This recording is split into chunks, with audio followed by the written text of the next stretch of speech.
നമുക്കൊന്നൊരു chicken കറി ഉണ്ടാക്കാവേ. Chicken ഞാൻ magnet ചെയ്ത് വെച്ചിട്ടുണ്ടായിരുന്നു.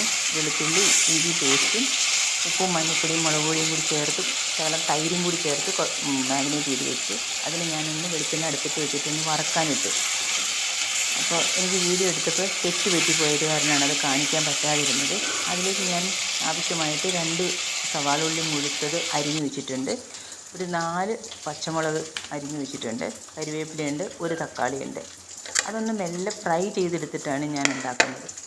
ഈ ചിക്കനൊന്ന് ആദ്യമേ തന്നെ ഒന്ന് ഫ്രൈ ചെയ്തെടുത്തിട്ട്, അപ്പോൾ സവാള ഉള്ളി ഇട്ടത് ഞാൻ കാണിക്കാൻ വിട്ടുപോയി. പച്ചമുളകും സവാളയും ഒന്ന് നന്നായിട്ട് വഴന്നപ്പോൾ അതിനകത്തേക്ക് ഞാൻ ഇഞ്ചിയും വെളുത്തുള്ളിയും പേസ്റ്റ് ഇട്ട് കൊടുത്തു. ഈ ഇഞ്ചിയും വെളുത്തുള്ളിയും പേസ്റ്റും കൂടി ഒന്ന് വഴന്ന് കഴിയുമ്പോൾ നമ്മൾ അതിനകത്തേക്ക് പൊടികൾ എടുത്ത് വെച്ചിട്ടുണ്ട്. മഞ്ഞൾപ്പൊടി, മുളക് പൊടി, ഗരം മസാല, മല്ലിപ്പൊടി,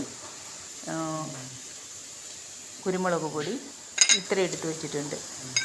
ഈ ഗരം മസാല ഞാൻ വീട്ടിൽ തന്നെ പൊടിക്കുന്നതാണ്. അതിനകത്ത് ഞാൻ പെരുംജീരകം ചേർത്ത് പൊടിക്കും. പെരുംജീരകം കുറച്ച് കൂടുതൽ ചേർത്ത് പൊടിക്കും, കാരണം ഇറച്ചിക്കൊക്കെ പെരുംജീരകം ഇച്ചിരി നല്ലതാണ്.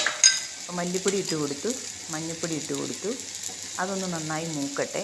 അതിൻ്റെ മൂക്കൊന്ന് നന്നായിട്ട് മൂത്തതിന് ശേഷം മുളക് പൊടി ഇട്ട് കൊടുക്കുക. കാശ്മീരി മുളക് പൊടിയാണ് 2 സ്പൂൺ ഇട്ടിട്ടുണ്ട്. ആദ്യം നമ്മൾ പുരട്ടി വെച്ചിരുന്നില്ലേ, ചിക്കൻ വറക്കണതിന് മുമ്പ് പുരട്ടി വെച്ചിരുന്നതിനകത്ത് നമ്മൾ കുറച്ച് മുളക് പൊടി ചേർത്തിട്ടുണ്ട്.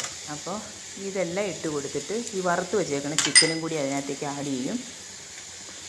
ആ ചിക്കൻ പുരട്ടി വയ്ക്കാൻ നേരത്ത് അതിൽ നിന്ന് കുറച്ച് വെള്ളം ഊറി വരും. അപ്പോൾ ആ വെള്ളവും കൂടി അതിനകത്തേക്ക് ഒഴിച്ച് കഴിയുമ്പോൾ അതൊന്ന് നന്നായിട്ട് തിളച്ച് കുറുകി വരും. ഇപ്പോൾ ഇങ്ങനെ ഇരിക്കുന്നതിനകത്തേക്ക് ആ വെള്ളവും കൂടി ഒഴിച്ച് കഴിയുമ്പോൾ കുറുകി വരും.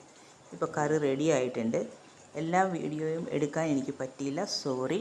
നമ്മുടെ കറി റെഡി ആയിട്ട് നിങ്ങളെല്ലാവരും ഉണ്ടാക്കി നോക്കി അഭിപ്രായം പറയാം.